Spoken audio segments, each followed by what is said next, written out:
Who rules the world? The world is governed by power, and power determines who rules the world. The world was created by power, sustained by power, and maintained by power. For you to be in charge in this world, you need to be in power, you need to have power, and you need to demonstrate power. The custodian of power will continue to define the fate of most people in the world. Different kind of power exists, and the power you have will determine how much influence you will wield in the world. My name is Paul Jinodu, a life coach, a teacher, and a management consultant. When we talk of power, what do we mean? Power is the ability or capacity to do something or act in a particular way. The capacity to do something and the capacity to act in a particular way. Capacity to influence something in a particular direction.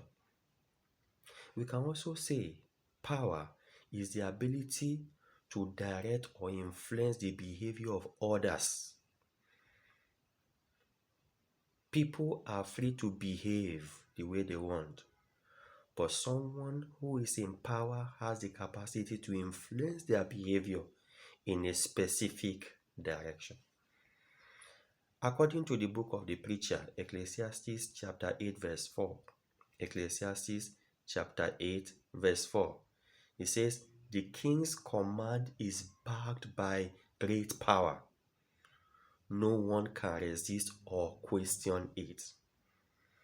What makes a person a king is the staff of office and the authority invested in him by virtue of the kingdom he oversees. A king is not a king without power. I want to tell you there are different kinds of power. And for you to be influential in your environment, you need minimum of 3 of these powers I'm going to enumerate. Number 1, spiritual power. The unseen controls the seen. The invisible controls the visible. This is the most important power that rules the world, irrespective of race, culture, continent, country. The spiritual forces controls the physical environment. Everything you see in the physical has its origin in the spiritual. Whoever has spiritual powers has the ability to influence both the spiritual realm and the physical environment. The second one is economic power. This is the financial ability to take decision and to get it actualized. Money is very important. Resources. Whoever controls the resources of a nation will determine the direction that nation will go. Without financial power, or what I call economic power, you will be a slave to people who are supposed to be your subject.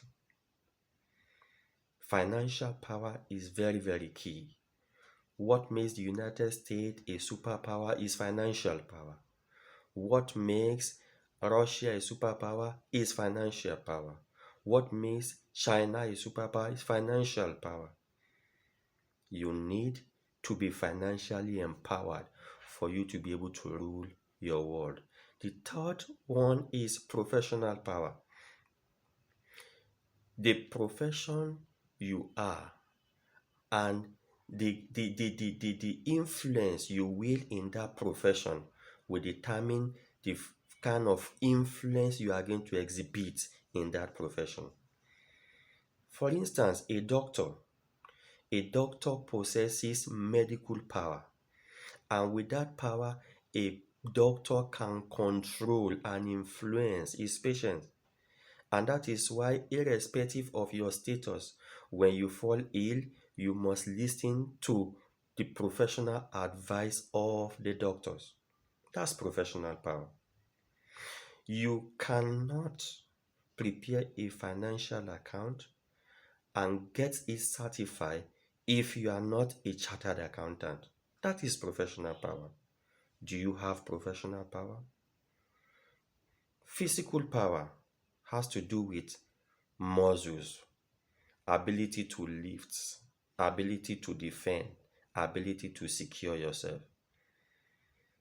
A person that is physically weak cannot actualize his dream because you need physical strength to be able to do a lot of things. Political power. This is the power that is vested in some people by virtue of the constitution of their country to oversee the resources and the welfare of the nation. You cannot gain political power without being a part of the ruling political party. And so, for you to gain political power, then you need to be part of a political movement. It doesn't matter how rich you are. A person who is politically in charge of a nation can influence what you do with that money. The nation can decide to increase interest rates without consulting you.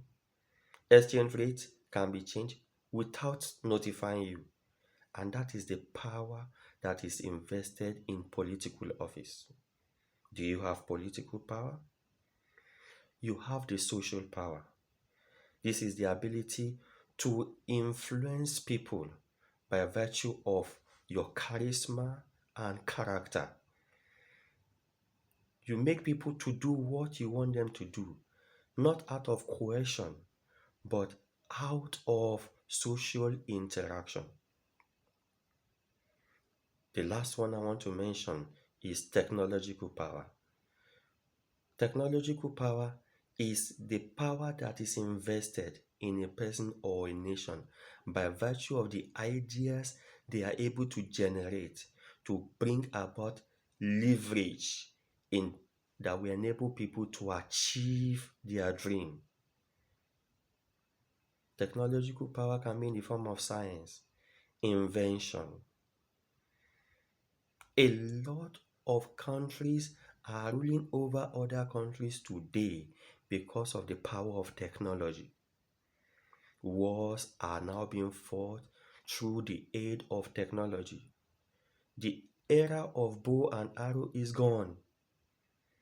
Today, you can travel from one point to another through the aid of technology, either by aeroplane or by fast moving car and so on and so forth. That is the power of technology. Technology cut across different sectors of life, whether it is military, whether it is agriculture, even in education.